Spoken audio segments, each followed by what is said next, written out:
Hello friends, welcome back to my channel. आज हम पढ़ने वाले हैं फार्मास्यूटिकल ऑर्गेनिक केमिस्ट्री पर एक नया टॉपिक जो कि है stabilities of alkene.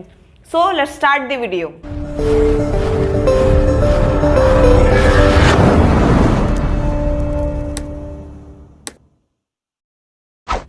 Stabilities of alkenes जो आज का हमारा मेन टॉपिक है, लेकिन हमको ये पढ़ने से पहले हमको ये जानना होगा कि व्हाट इज एल्कीन्स, मतलब एल्कीन्स होती क्या है। तो बेसिकली हमने जो इससे पहले वाले पार्ट्स में हमने कवर किया था एल्केन्स के बारे में, और जो आज का हमारा टॉपिक है वो है स्टेबिलिटीज ऑफ एल्कीन। तो हम उसमें बेसिकली पहले हम क्या पढ़ेंगे, एल्कीन्स क्या होती हैं। तो alkenes acyclic unsaturated hydrocarbon containing a carbon carbon double bond are called alkenes. मतलब कि एल्कीन्स क्या होती हैं, एल्कीन होती हैं असाइक्लिक अनसैचुरेटेड कंपाउंड्स या हाइड्रोकार्बन्स होते हैं, जिसमें कि मतलब असाइक्लिक मतलब जो साइकिल के फॉर्म में ना हो कि एक चेन के फॉर्म में हो, ठीक है, एक ओपन चेन के फॉर्म में हो और उसमें भी क्या हो, उसमें डबल बॉन्ड प्रेजेंट हो। और अनसैचुरेटेड हम उसी को कहते हैं। हमने इससे पहले वाले पार्ट्स में देखा था कि जो एल्केन्स होते हैं वो हमारे सैचुरेटेड होते हैं। बिकॉज क्योंकि जो उसकी चेन होती है, हाइड्रोकार्बन की चेन होती है, उसके अंदर टोटली सिंगल बॉन्ड प्रेजेंट होते हैं। बट जो यहाँ पे है, यहाँ पे क्या है, डबल बॉन्ड प्रेजेंट है, इसीलिए इसको अनसैचुरेटेड में रखा गया है। ऐसे ही हमारा एल्काइंस भी अनसैचुरेटेड में आते हैं। तो यहाँ पे बात हो रही है एल्कीन्स की। तो कैसे होते हैं ये, अनसैचुरेटेड असाइक्लिक हाइड्रोकार्बन्स होते हैं, जिनके अंदर क्या होता है, कार्बन कार्बन डबल बॉन्ड, मतलब कि कार्बन कार्बन के बीच में क्या होगा, डबल बॉन्ड प्रेजेंट होगा। अब जिसका सेकंड पॉइंट है वो क्या कहता है, मॉलिक्यूलर फॉर्मूला CnH2n, मतलब जो एल्कीन्स का मॉलिक्यूलर फॉर्मूला होता है वो क्या होता है, CnH2n होता है। मतलब कि इसकी मदद से ही हम जो n की वैल्यू पुट करके, जो n की वैल्यू हो सकती है वो 1 2 3 4 कुछ भी हो सकती है, जिस भी हिसाब से हमें निकालनी है वो, तो उसमें क्या होगा कि हम इस फॉर्मूले की मदद से हम क्या निकाल सकते हैं, इसमें जो भी कंपाउंड है वो निकाल सकते हैं, जैसे कि ethene, propene, butene, pentene, hexene, ठीक है। लेकिन हमें क्या करना पड़ेगा, उसमें n की वैल्यू रखनी पड़ेगी। जो n की वैल्यू हो सकती है वो यहाँ हो सकती है 1 2 3 4, यहाँ वो कुछ भी हो सकती है, ठीक है। अब जो नेक्स्ट पॉइंट है वो है alkenes are commonly known as olefins. अब जो एल्कीन्स को और क्या कहते हैं, कॉमनली अल्फिन्स कहते हैं, बिकॉज क्योंकि ये क्या करती हैं, ऑयल फॉर्मिंग होती हैं। मतलब कि ये कभी कभी कोई केमिकल के साथ में रिएक्ट करके क्या करते हैं, ये ऑयली लिक्विड्स बनाती हैं ये, ठीक है। तो ये ऑयल फॉर्मिंग होती है, इसीलिए इन्हें हम क्या कहते हैं, इसीलिए हम इन्हें ऑल्फिन्स कहते हैं। अब जो नेक्स्ट पॉइंट है वो है starting 3 members are colourless gases. जो इसकी जो 3 मेंबर्स होते हैं, एल्कीन्स के जो 3 मेंबर होते हैं स्टार्टिंग के, वो कैसे होते हैं, कलरलेस गैसेस होती हैं। और जबकि जो नेक्स्ट 14 मेंबर्स होते हैं उसके लिक्विड होते हैं, और बाकी जो अदर हायर जो एल्कीन्स हैं वो कैसे होती हैं, सॉलिड होती हैं इसके अंदर। अब जो नेक्स्ट पॉइंट है वो है they are insoluble in polar solvent. मतलब कि ये इनसॉल्युबल जो एल्कीन्स होती हैं वो इनसॉल्युबल होती हैं, मतलब ये घुलती नहीं है किसके अंदर, पोलर सॉल्वेंट के अंदर, जैसे कि वाटर।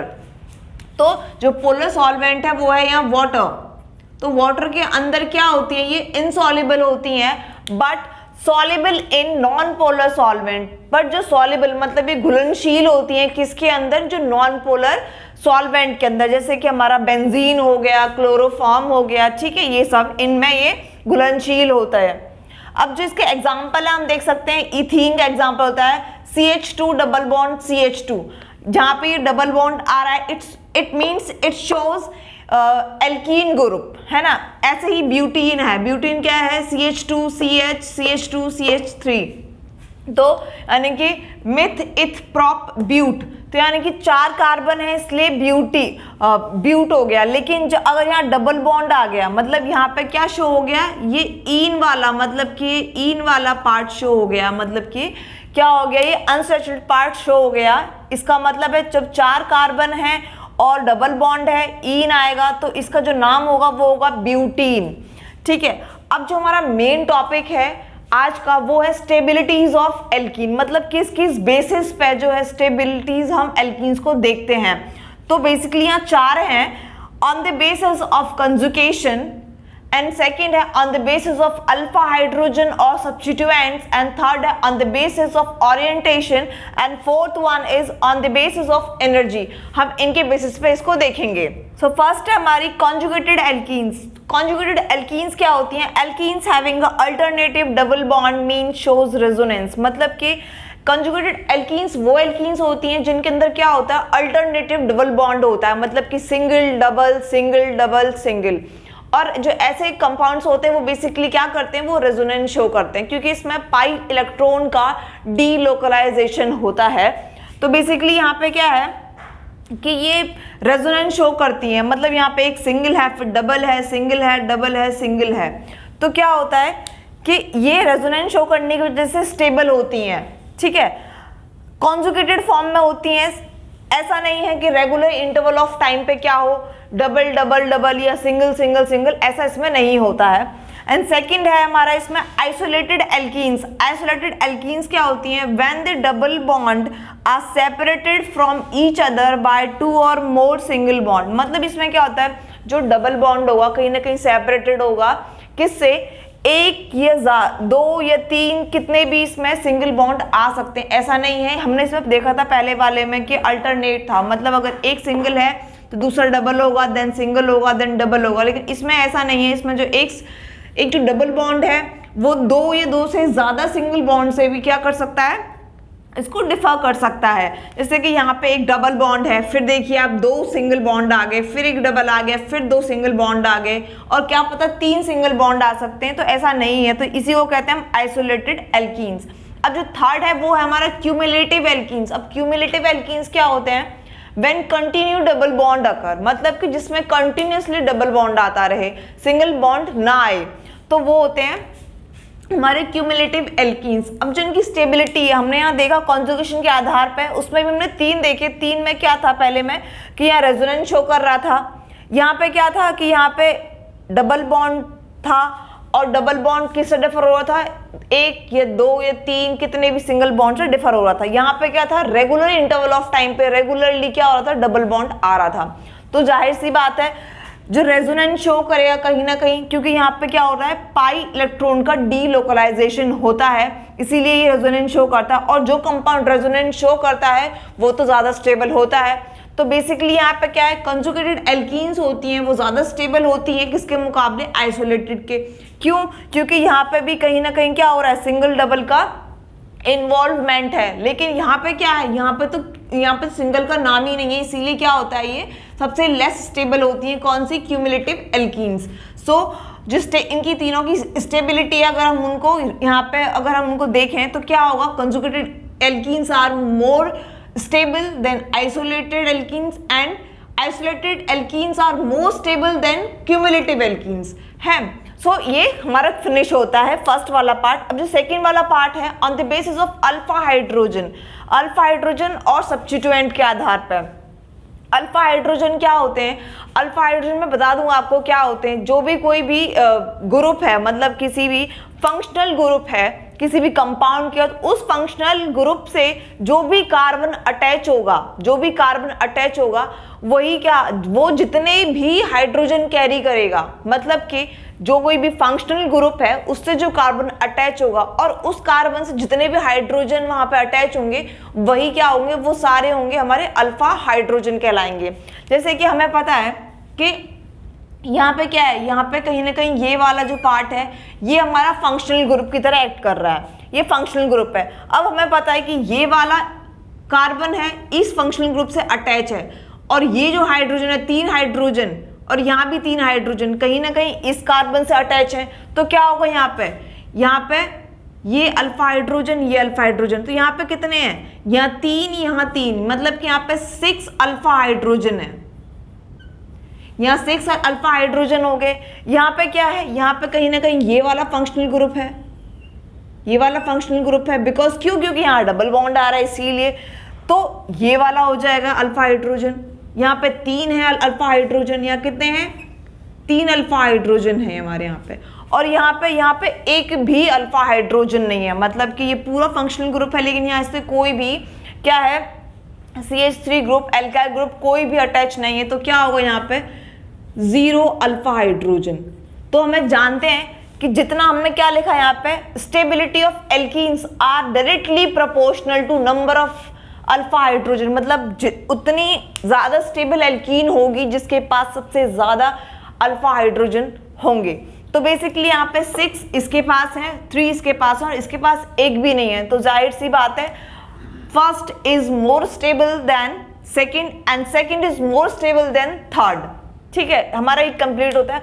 अब जो है सब्स्टिट्यूएंट होते हैं, मतलब कि कितने पार्ट्स जुड़े हुए हैं एक फंक्शनल ग्रुप से, कितने सब्स्टिट्यूएंट जुड़े हुए हैं, कितने ग्रुप ऑफ कंपाउंड जुड़े हुए हैं। तो देख सकते हैं हम यहाँ पे ये फंक्शनल ग्रुप है और इससे हाइड्रोजन जुड़े हुए हैं सिर्फ खाली सिंपली, लेकिन यहाँ पे क्या है, पूरे एक सब्स्टिट्यूएंट पूरे एक एल्काइल ग्रुप जुड़ा हुआ है यहाँ से।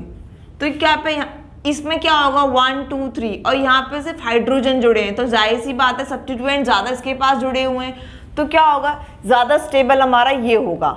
ठीक है, इसके मुकाबले ये भी हो जाता है हमारा किसके ऊपर, on the basis of alpha hydrogen और सब्स्टिट्यूएंट के आधार पर हमने देख लिया है यहाँ पे। अब जो थर्ड है हमारा वो है on the basis of orientation, मतलब ओरिएंटेशन के हिसाब से। ओरिएंटेशन होता है किस तरीके से ग्रुप लगे हुए हैं, किस तरीके से जो ग्रुप है वो ओरिएंट हो रखा है, लगा हुआ है।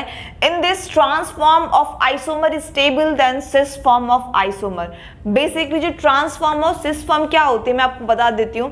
ट्रांसफॉर्म ऑफ सिस फॉर्म में बता दूंगा आपको क्या होता है। ट्रांसफॉर्म जब भी सब्स्टिट्यूएंट होते हैं वो किसी कंपाउंड के अंदर अगर अपोजिट साइड पे अटैच हैं तो क्या होगा, वो होगा ट्रांसफॉर्म। और सिस फॉर्म होती है अगर वो सेम साइड पे प्रेजेंट है।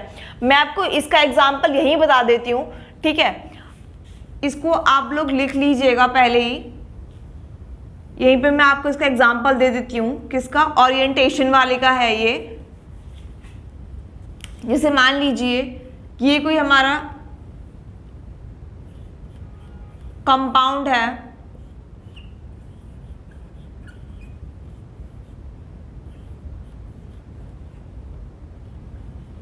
तो आप यहां देख सकते हैं कि यहाँ पे ये दोनों जो हैं, ये सब्स्टिट्यूएंट्स हैं, ये क्या है, सेम साइड पे प्रेजेंट हैं, सेम साइड पे प्रेजेंट है। तो ये क्या हो गई, ये हो गई सिस फॉर्म, ये क्या हो गई हमारी सिस फॉर्म हो गई। और एक मैं यहाँ बना देती हूँ यहाँ पे,